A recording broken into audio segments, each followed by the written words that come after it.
En el año 1873, Horatio Spafford, un hombre que era creyente, se quedó en la ciudad de Nueva York para continuar con sus labores, continuar trabajando, mientras su esposa y sus 4 hijas abordaron un barco para ir a Inglaterra.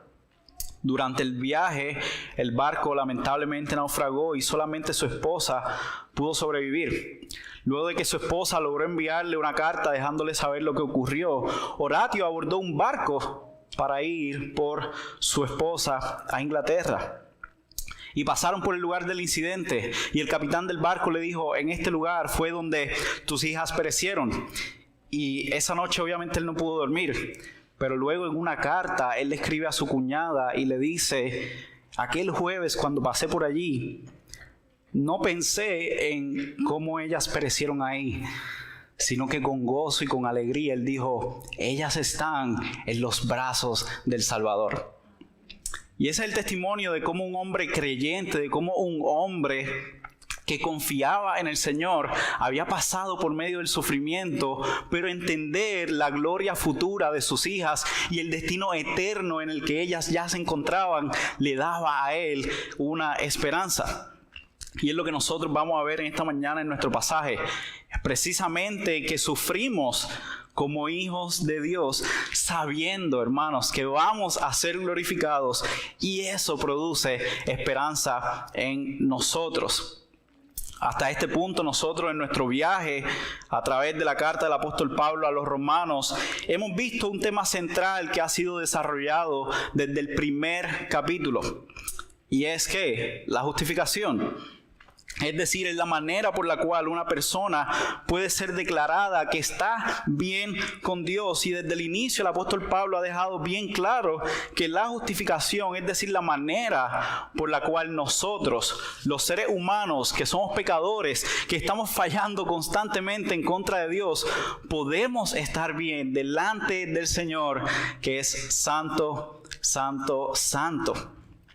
Y el apóstol Pablo nos dice que eso es solamente posible por medio de la fe. Nosotros somos justificados, somos declarados justos por Dios por medio de la fe. Pero no solamente la fe en lo que nosotros entendamos y creamos. No es simplemente tener fe y ya, porque es parte de lo que el apóstol Pablo va a estar corrigiendo en los próximos capítulos. La fe no podía estar en las obras, tampoco podía estar en la ley, ni en lo bueno que pudieran pensar los romanos que eran. Porque como Pablo mismo lo explica, todos son malos delante de Dios, y es solamente por la fe en Cristo Jesús que un pecador puede ser declarado justo delante de Dios. Y Pablo está exponiendo la maldad del ser humano, y él expone claramente, al exponer esa maldad, él dice: como todos son malos, todos necesitan ser justificados por medio de la fe. Y nosotros lo hemos visto al inicio también de este capítulo, y lo que vemos al inicio de este capítulo en el versículo 3, quiero que vaya conmigo al versículo 3, porque ahí vamos a ver que esa justificación por medio de la fe para aquellos que se arrepienten es algo que Dios mismo hizo. Pablo nos recuerda que eso es lo que Dios hizo al enviar a su Hijo. Así que lea conmigo el versículo 3. Dice de la siguiente manera: pues lo que la ley no pudo hacer, ya que era débil por causa de la carne, Dios lo hizo. ¿Y cómo lo hizo? Enviando a su propio Hijo en semejanza de carne de pecado, y como ofrenda por el pecado, condenó al pecado en la carne. Y vamos a leer también el versículo 4, que dice: para que el requisito de la ley se cumpliera en nosotros, que no andamos conforme a la carne, sino conforme al Espíritu. De esta manera nosotros vemos que Pablo, una vez más, lo resume y nos dice que de la única manera, hermanos, que nosotros podemos ser justificados es por medio de la fe en Jesucristo. ¿Cómo así? Por medio de la fe en Jesucristo, quien fue enviado por Dios mismo para lo que nadie lo que la ley, por medio de las obras, por medio de ser bueno, la carne, tratando de alcanzar esa salvación, lo que nada de eso podía hacer, es posible por medio de la fe en Jesucristo. Y es por medio, hermanos, de esa fe en Jesucristo, y lo voy a decir de nuevo, es que nosotros somos declarados justos delante de Dios. Y en este capítulo donde el apóstol Pablo nos muestra ahora una nueva identidad, la cual tenemos en Cristo por medio de su Espíritu. Hermanos, ¿y cuál es esa identidad? ¿Cuál es nuestra nueva identidad cuando ahora estamos en Cristo? Hermanos, nuestra identidad, como vimos la semana pasada, es que ahora nosotros somos hijos de Dios.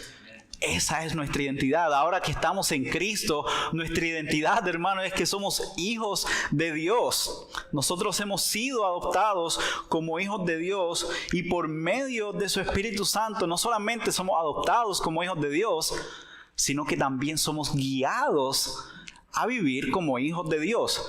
Fue precisamente lo que vimos en la sección anterior. Los hijos de Dios se distinguen de los que no son hijos de Dios porque viven mortificando su pecado. Y esto lo podemos hacer porque el Espíritu de Dios habita en nosotros y es quien nos guía a mortificar nuestro pecado. No solamente eso, sino también por medio del Espíritu Santo, nosotros, los que tenemos esa nueva identidad en Cristo, que somos hijos de Dios, también por medio de su Espíritu, nosotros somos guiados a toda verdad. Nosotros somos guiados por medio de su Espíritu Santo. ¿En quiénes? En aquellos que hemos puesto nuestra fe en Jesucristo para ser declarados justos delante de Dios. ¿Por medio de qué? Por medio de la fe. Pero al ver que estamos bien con Dios solamente por medio de la fe en Cristo, porque definitivamente, hermanos, yo sé que somos terribles. Pablo nos comienza a enseñar cuáles son esas implicaciones de la obra de Cristo en nuestra vida y las evidencias de esa obra salvadora en nosotros. Y en primer lugar, como vimos en Romanos 8:1, es que en las mismas palabras del apóstol Pablo, él dice, no hay condenación. Así que número uno, la evidencia de esa obra salvadora en nosotros es que no hay condenación para los que estamos en Cristo. En segundo lugar, ahora con esa nueva identidad, que ahora somos hijos de Dios, nosotros somos guiados por su Espíritu para vivir como hijos de Dios. Nosotros ya no hay condenación para nosotros, ahora somos guiados por medio del Espíritu para vivir como hijos de Dios.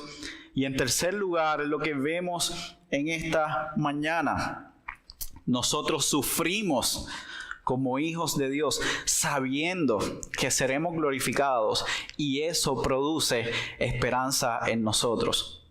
Nuevamente lo que vamos a ver, Romanos 8, del 18 al 25, es que nosotros sufrimos como hijos de Dios, sabiendo que seremos glorificados, y eso, hermanos, produce esperanza. Eso, hermanos, va a llenarnos a nosotros, a los hijos de Dios, de esperanza. Y esto nosotros lo vamos a ver en tres secciones. Y es que primeramente, si vamos a nuestro pasaje en el versículo 18, Pablo nos está dando como una introducción acá en el verso 18. Y él nos está comunicando que hay una gloria que ha de venir, que no puede ser comparada a los sufrimientos de este mundo.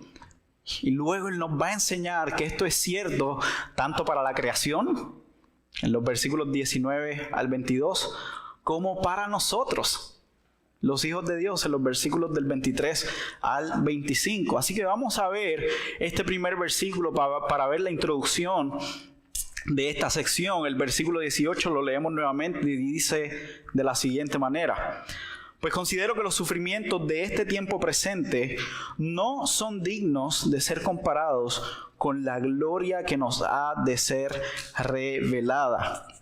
Al comenzar esta sección, el apóstol Pablo quiere que nosotros estemos siguiendo su misma línea de pensamiento. Y esta oración viene a raíz de la explicación que él acaba de dar en los capítulos anteriores.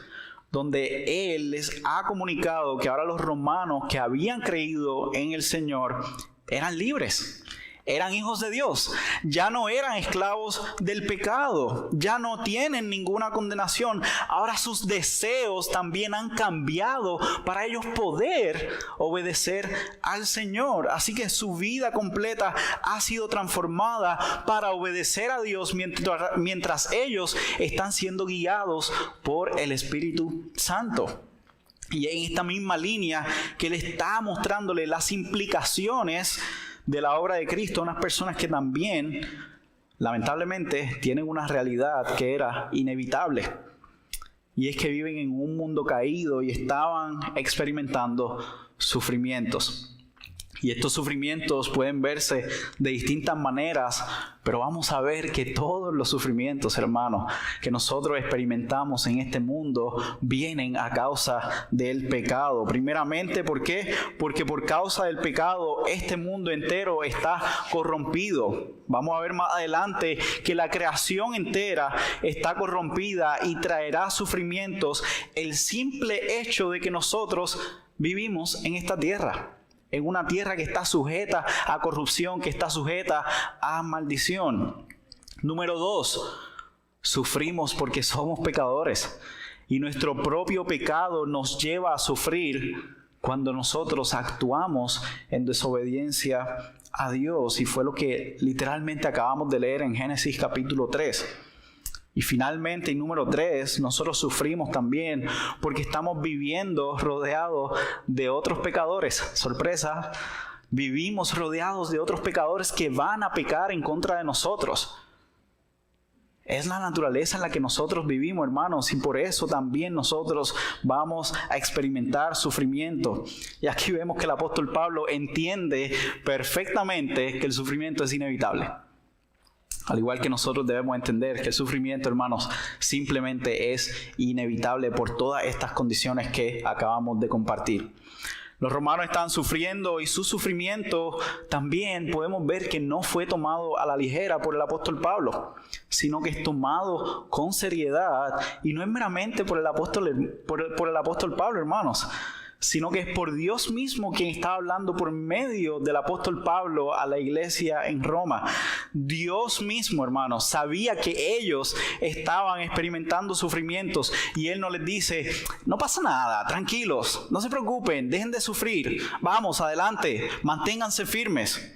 No, mis hermanos, el sufrimiento, como vemos en nuestro pasaje, tiene un propósito y lo vemos en este pasaje unido a una gloria que ha de venir. Y es muy interesante que los sufrimientos están unidos a la glorificación. ¿Por qué? Porque es lo que Él acaba de decirles en el versículo 17. Vamos a leer el versículo 17. Él le dice, y si somos hijos, somos también herederos, herederos de Dios y coherederos con Cristo, si en verdad padecemos con Él. Está hablando de sufrimientos. Y Él les dice, a fin de que también seamos glorificados con Él. Así que a una iglesia en Roma que estaba experimentando sufrimientos y dolores, Pablo les quiere comunicar que esto es parte de aquellos que van a experimentar la gloria. Sabemos que no hay gloria si no hay sufrimiento, ¿no? Pero en medio del sufrimiento vemos que Dios mismo es quien está consolando a los romanos. Dios mismo es quien consuela a la iglesia en Roma, primeramente reconociendo que están sufriendo. Dios comienza a consolarlos a través de su palabra al dejarles saber que Él estaba consciente de su sufrimiento. Y esto es lo que en muchas ocasiones podemos estar de acuerdo en que esto es lo que a nosotros mismos como creyentes en medio del sufrimiento y del dolor nos consuela. El saber que otros hermanos dentro de la misma iglesia, dentro de nuestra congregación, pueden reconocer que estamos sufriendo. Pueden compadecerse con nosotros, pueden llorar con nosotros y saber y decirnos, sí, sé que estás sufriendo y sé que duele mucho. Hermanos, eso ya comienza a consolar nuestro corazón. Pero no solamente que nuestros hermanos se compadezcan con nosotros, sino que también nosotros estamos conscientes de que Dios mismo, hermanos, a pesar de nuestro sufrimiento, cualquiera que sea el que esté experimentando, Dios mismo está consciente de tu sufrimiento. ¿Y qué Él ha dado para consolarte? Su palabra, hermanos. Ha dado una iglesia que te va a mostrar su amor, y por medio del Espíritu Santo Él te va a consolar en tu sufrimiento y en tu dolor. Pero lo interesante es que Pablo aquí está mostrándole a los romanos que la base para su sufrimiento es la misma obra en la cruz de Cristo por sus hijos. Pero al igual que los sufrimientos de Cristo, que venían acompañados de su glorificación luego de su resurrección, los sufrimientos de los romanos también estaban acompañados de una gloria que habría de venir. Y en esencia entonces nos debemos preguntar, ¿por qué existe el sufrimiento? ¿Por qué entonces estamos sufriendo? ¿Para qué? ¿Cuál es el propósito del sufrimiento? Y la realidad es que nosotros vamos a ver a continuación que la creación está experimentando sufrimientos por causa del pecado. Y nosotros también, los seres humanos, experimentamos sufrimientos por causa del pecado. Pero lo que Pablo quiere que los romanos entiendan aquí es que los sufrimientos vienen a los hijos de Dios, y los que son verdaderamente hijos de Dios van a experimentar un sufrimiento que viene acompañado de gloria. Van a experimentar un sufrimiento que viene acompañado con una gloria que trae esperanza a nuestra vida. Así que veamos cómo el pecado ha traído sufrimiento y cómo es que aún la creación misma sabe que hay una gloria futura y está esperando ese momento con ansias. Así que vamos a ver el segundo punto, versículos 19 al 22, donde vamos a ver que lo mejor está por venir para la creación. Vamos a leer los versículos 19 al 22. Porque el anhelo profundo de la creación es aguardar ansiosamente la revelación de los hijos de Dios.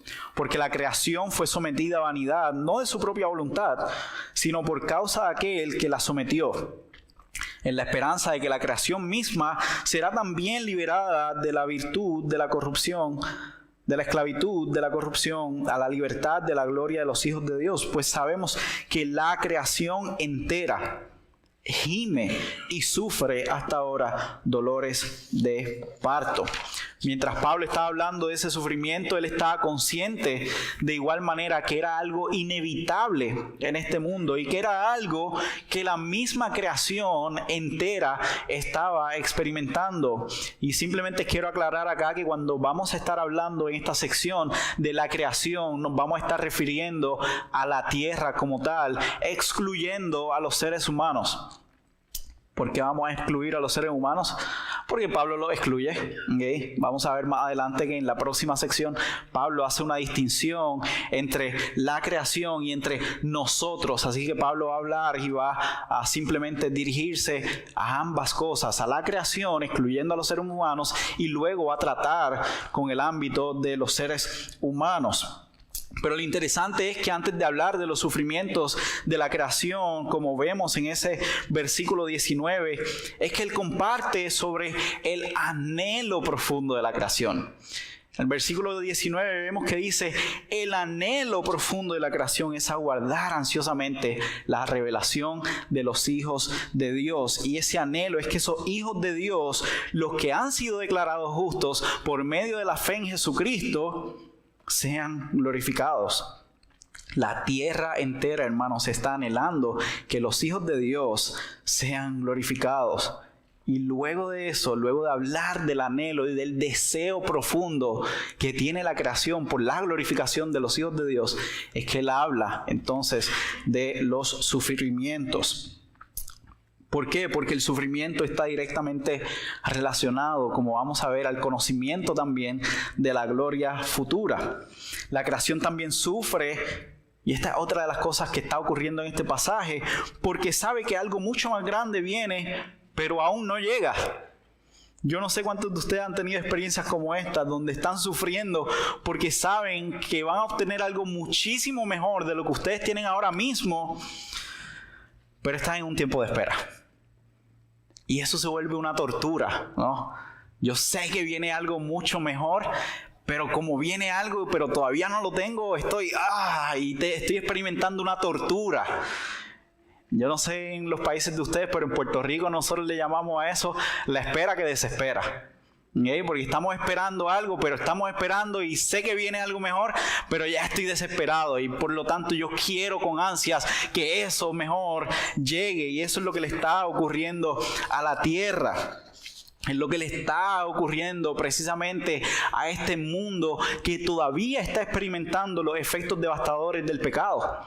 ¿Por qué? Porque cuando Pablo habla de estos sufrimientos, habla de que la creación entera fue sometida a ellos y a la vanidad. Y quiero que vayamos al pasaje que leímos en medio de nuestro servicio, a Génesis capítulo 3. Así que les voy a pedir, si tienen su Biblia, que por favor me acompañe a Génesis capítulo 3.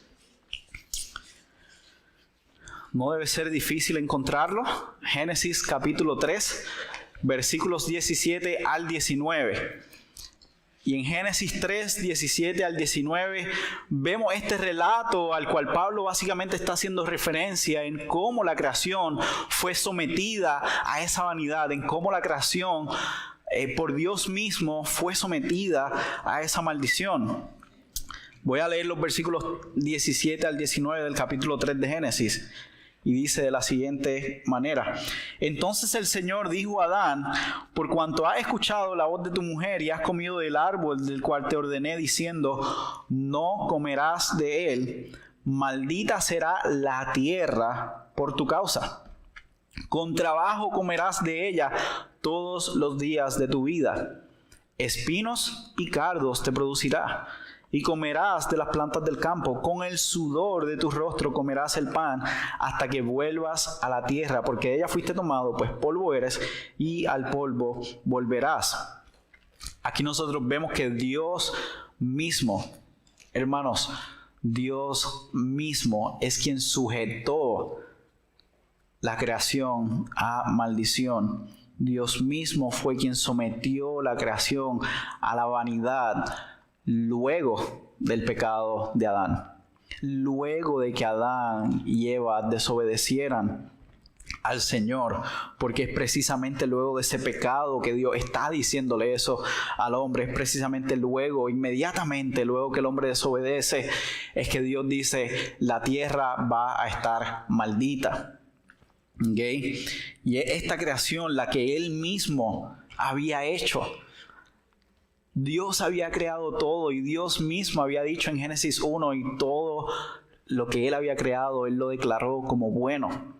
Sin embargo, Dios mismo dice con el poder de su palabra que será maldita y que le iba a producir ahora dolor, espinos y cardos. Así que es Dios mismo quien la está sujetando a la maldición por causa de esa desobediencia. Y es lo que Pablo está tratando de comunicarles aquí a los romanos, que ellos estaban en un mundo, en una tierra que por la palabra de Dios sí fue hecha, pero por esa misma palabra de Dios fue sujetada a vanidad y corrupción por culpa de la desobediencia. Pero como vemos en el pasaje, no solamente se le sometió a vanidad y a una corrupción que nunca iba a terminar, sino que también a la creación, al igual que vimos que al hombre se le dio una esperanza en Génesis 3:15 al decir que iba alguien que iba a aplastar la cabeza de la serpiente, a la creación se le dio también una esperanza de que iba a ser nueva y ya no estaría experimentando la corrupción. Recuerdan que la creación también está doliendo porque sabe que algo mejor viene.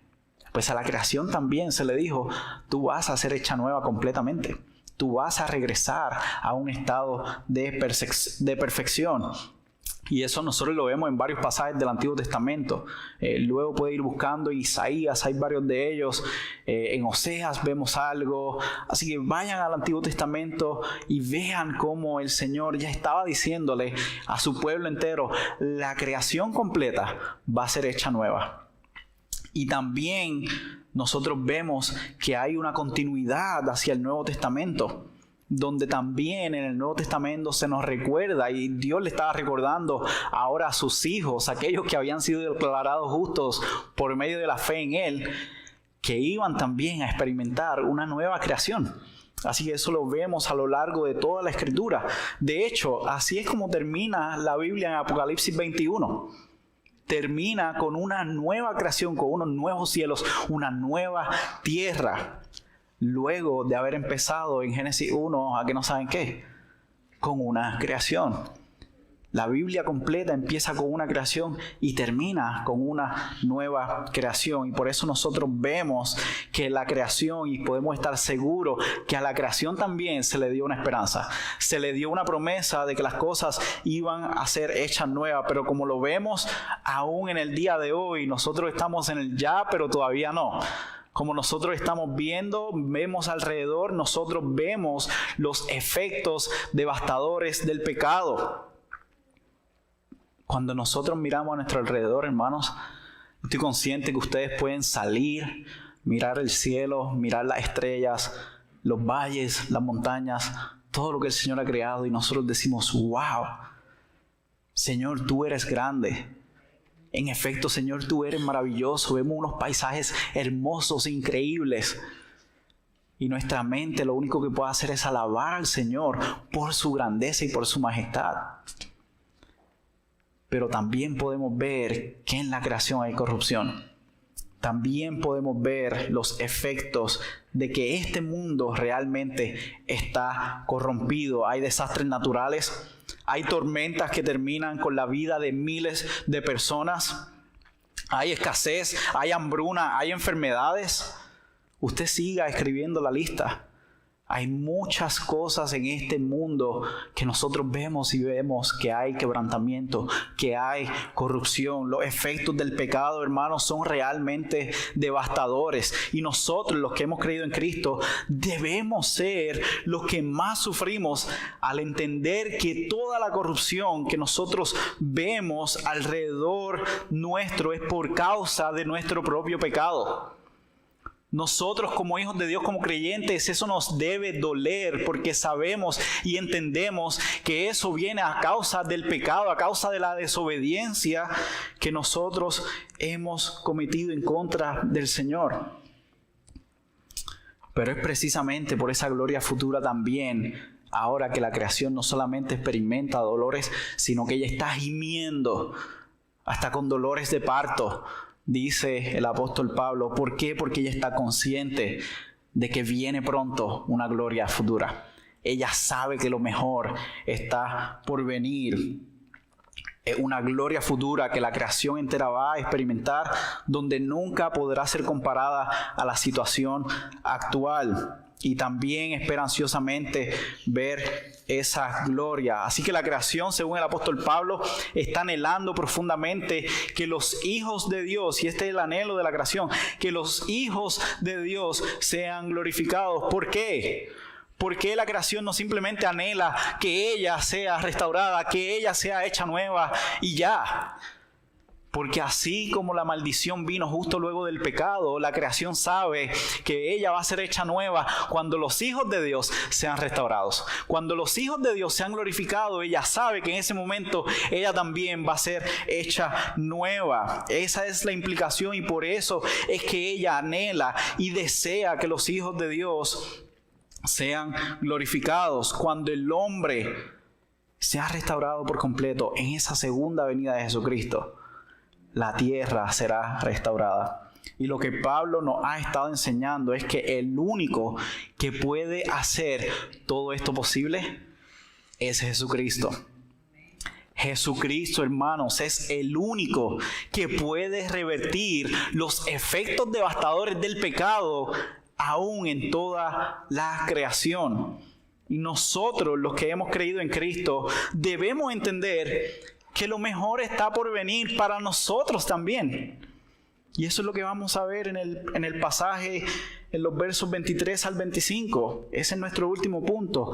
Que nosotros, hermanos, los hijos de Dios, los que tenemos ahora una nueva identidad, los que hemos puesto nuestra fe solamente en Jesucristo, en su obra, en su resurrección, en su glorificación, nosotros, los hijos de Dios, debemos estar seguros de que lo mejor está por venir. Vamos a leer el pasaje, versículos 23 al 25. Y no solo ella, sino que también nosotros mismos que tenemos las primicias del Espíritu, aún nosotros mismos gemimos en nuestro interior, aguardando ansiosamente la adopción como hijos, la redención de nuestro cuerpo, porque en esperanza hemos sido salvados. Pero la esperanza que se ve no es esperanza. Pues ¿por qué esperar lo que uno ve? Pero si esperamos lo que no vemos, con paciencia lo aguardamos. Como vemos aquí, el apóstol Pablo comienza haciendo esa diferencia entre ella y nosotros. De esa era la diferencia que nosotros hablábamos. La creación versus nosotros. Y cuando él está hablando de nosotros en este pasaje, está hablando de aquellos que tienen esa nueva identidad, que son hijos de Dios. ¿Okay? Si recordamos las palabras del apóstol Pablo en los versos anteriores, Pablo le está diciendo a los creyentes que por medio de Jesucristo ahora no había condenación, y también le deja claro que ahora es por medio del Espíritu Santo que ellos eran guiados y podían estar seguros de que eran hijos de Dios. Así que mientras vemos que esta sección final, él se va a enfocar en la esperanza, esperando la gloria futura. Es algo que es cierto para aquellos que tienen las primicias del Espíritu. Como vemos en el mismo pasaje, él lo dice en el versículo 23, nosotros, no todos los seres humanos. Él está hablando de un grupo en particular de seres humanos, y está hablando de aquellos que tienen las primicias del Espíritu. Es decir, es para aquellos, si seguimos la idea de él del capítulo 8 entero, es para aquellos que son guiados a vivir como hijos de Dios, que son guiados a vivir conforme al Espíritu. ¿Haciendo qué? Desechando toda malicia, desechando todo engaño y viviendo en conformidad a la palabra de Dios. Amigo y amiga que me escuchas, si mientras has estado escuchando este mensaje, has estado pensando en que es cierto que hay un mundo corrompido y puedes ver cómo hay dolor y sufrimiento alrededor del mundo entero, quiero que sepas que lo que Dios dice en su palabra es que Él lo creó todo bueno. Este mundo no era como lo vemos hoy, ni siquiera es como nuestros antepasados más antiguos lo vieron. Este mundo era perfecto. Sin embargo, si tú estás de acuerdo conmigo y tú puedes decir, sí, oye, yo entiendo que sí, que hay corrupción, no podemos solamente mirar a Adán como el culpable de toda la maldición que nosotros estamos experimentando y de todo el sufrimiento que estamos experimentando. Quiero que sepas que tienes que mirar hacia adentro. Tienes que mirarte a ti mismo. ¿Por qué? Porque nosotros mismos, y yo estoy consciente que tú también vas a estar de acuerdo conmigo en esto, y es que hay corrupción dentro de tu propio pecado. Y es que ves quebrantamiento dentro de tu propio cuerpo. Y aquí te voy a dar una muestra si todavía no me estás creyendo. Si tú ves toda esta corrupción y si tú ves toda esta maldad que existe en el mundo, pero principalmente en tu vida, y terminas diciendo lo siguiente: bueno, pero es que yo soy así y yo no pienso cambiar por nadie. Y no estás realmente quebrantado, no estás experimentando sufrimiento por la maldad que hay en ti mismo y no anhelas una gloria futura y en cambio anhelas que tu vida en esta tierra sea lo mejor que tú puedas conseguir. Pues definitivamente lo que vas a experimentar en esta tierra va a ser lo mejor que tú vas a poder conseguir. Si tú escuchaste la historia al principio de este hombre y simplemente dijiste, bueno, qué pena, pues, ahí que él mismo descanse en esa esperanza que él tiene. Pero si tú no estás conmovido y no dices, yo tengo la misma esperanza, si le pasa lo mismo a mi familia, quiero que sepas que estás experimentando realmente quebrantamiento y estás tristemente sin una esperanza. Y cuando uno no tiene esperanza, uno está desesperado. Así que lo que estás experimentando en tu vida, tratando de resolver la corrupción que ves alrededor de ti, tratando de resolver la corrupción que ves en tu propio cuerpo, adquiriendo cosas, tratando de solucionar tu vida en este mundo y poniendo tu esperanza en lo que puedas conseguir aquí en este mundo, realmente no tienes una esperanza segura. Y por eso constantemente estás desesperado, porque no tienes esperanza. Y de la única manera, así como compartimos y vemos que los hijos de Dios son los que tienen una esperanza segura, yo quiero también que tú sepas que sí hay una esperanza. Y que sí hay una esperanza que es segura. Y de la única manera que tú puedes obtener esta esperanza segura es si reconoces que tú has estado buscando tu propia gloria en esta tierra, dándole la espalda a Dios y anhelando construir tu propia vida alejado de Dios. Así que mi oración es que puedas realmente arrepentirte de tus pecados y poner tu fe y tu esperanza en Cristo y no en las cosas de este mundo, para que tú puedas ser declarado justo delante de Dios y esperar también la gloria futura, y que tú puedas llegar a la misma conclusión que llegó el apóstol Pablo. Lo he comparado y realmente la gloria futura no se puede comparar con lo que da este mundo. Y esa es mi oración, que tú puedas venir a Cristo y que le des tu vida a Él. Y hermanos, ahora todos juntos quiero que veamos cómo nosotros en el versículo 23 vemos que esta esperanza es para los hijos de Dios, porque son los que han recibido esas primicias del Espíritu. Y una evidencia de que tenemos el Espíritu Santo es que al igual que la tierra entera está gimiendo, es que nosotros, los hijos de Dios, también debemos estar esperando ansiosamente la venida de esa gloria futura. Nosotros, como hijos de Dios, por medio del Espíritu, debemos estar gimiendo por la venida del Señor, porque es lo que vemos ahí en el versículo 23. Nosotros mismos gemimos en nuestro interior, aguardando ansiosamente la adopción como hijos, la redención de nuestro cuerpo, hermanos. Sí, nosotros debemos anhelar la venida del Señor por encima de cualquier cosa en este mundo, sabiendo que, como ha estado mencionando el apóstol Pablo, lo que hay en este mundo, los padecimientos por causa de nuestro pecado, no son dignos de ser comparados con la gloria futura. Así que cuando nos pregunten si nosotros queremos que Cristo venga, oremos para que con gozo nosotros podamos decir sí, amén, quiero que el Señor venga. Sí, yo quiero que el Señor venga, más que llegar a poder despedirme de mi familia, más que ver a mis hijos en un matrimonio, más que ver nietos en tu vida, más que ver un diploma en tus hijos o familias realizadas. Hermanos, nosotros debemos anhelar con muchas más ansias que Cristo regrese por su iglesia, más que cualquier otra cosa en nuestra vida. No debe haber nada que sobrepase nuestro deseo y nuestro anhelo de ver la gloria futura.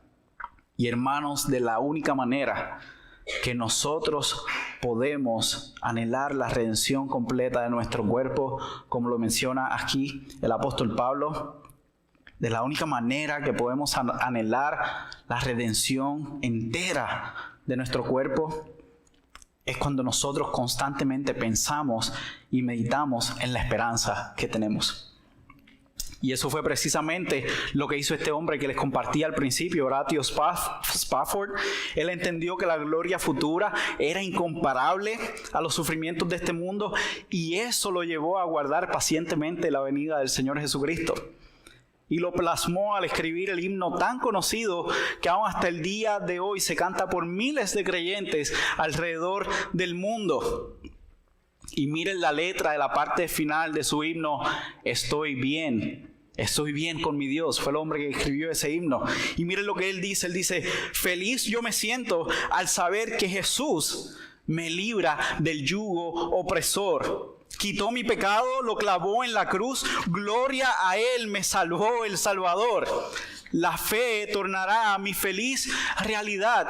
Al irse la niebla veloz, desciende Jesús con su gran majestad.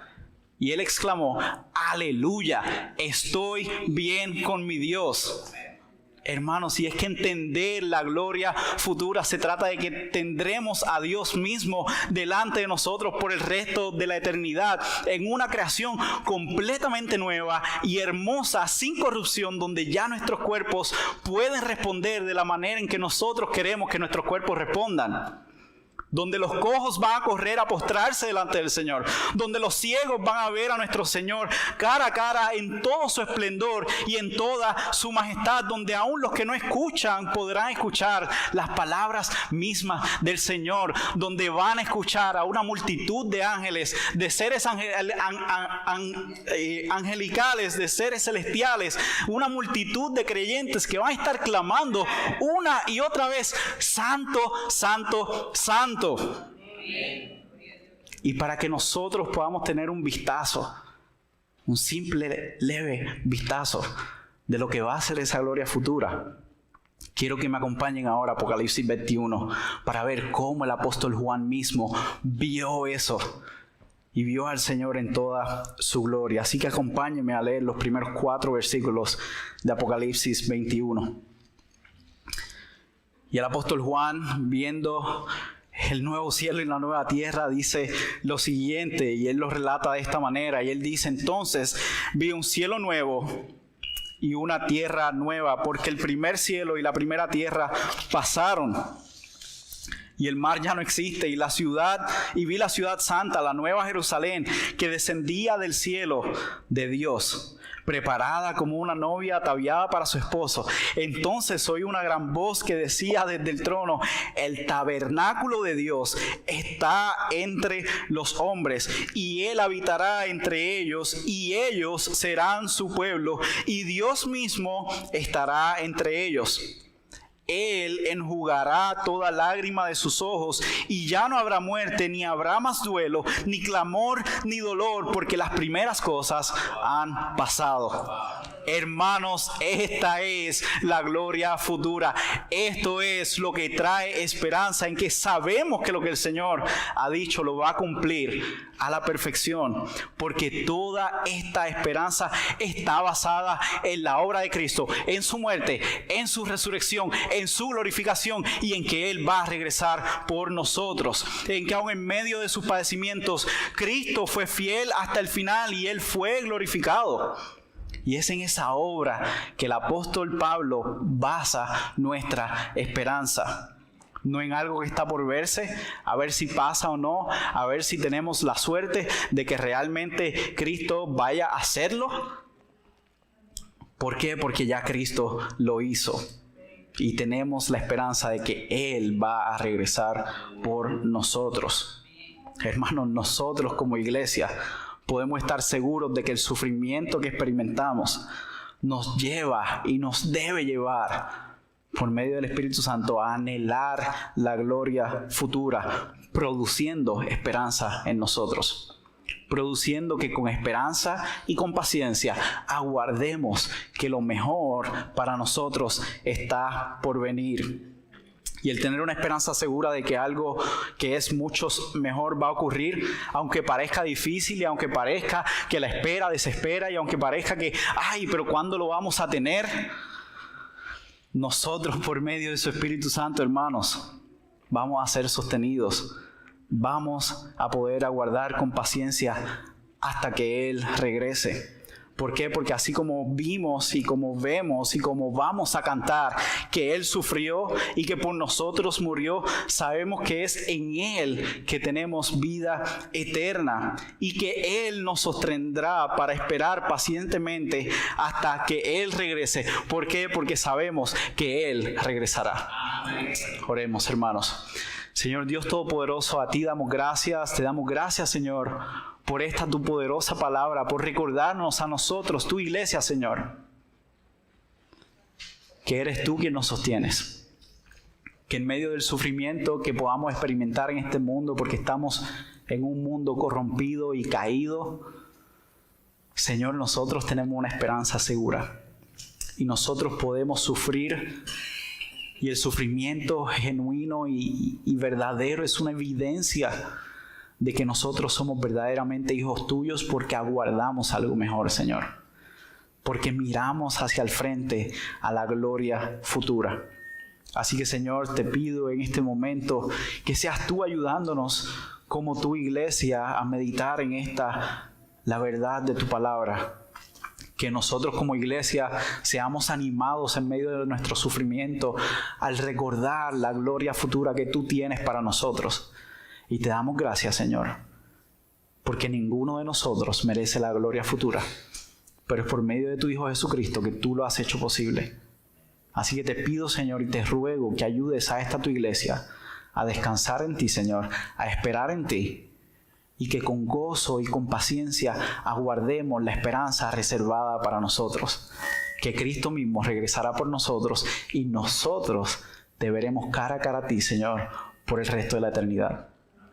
Ayúdanos, Señor, y también te pido por aquellos que aún no te han conocido, que aún no están experimentando el sufrimiento y el gemir por la gloria futura. Que ellos sean convencidos de su pecado, Señor, y puedan venir a ti corriendo, arrepentidos de su pecado, y que puedan venir, Señor, y poner su esperanza en ti y no en las cosas de esta tierra. Te pedimos todo esto en el nombre de tu Hijo amado Jesús. Amén.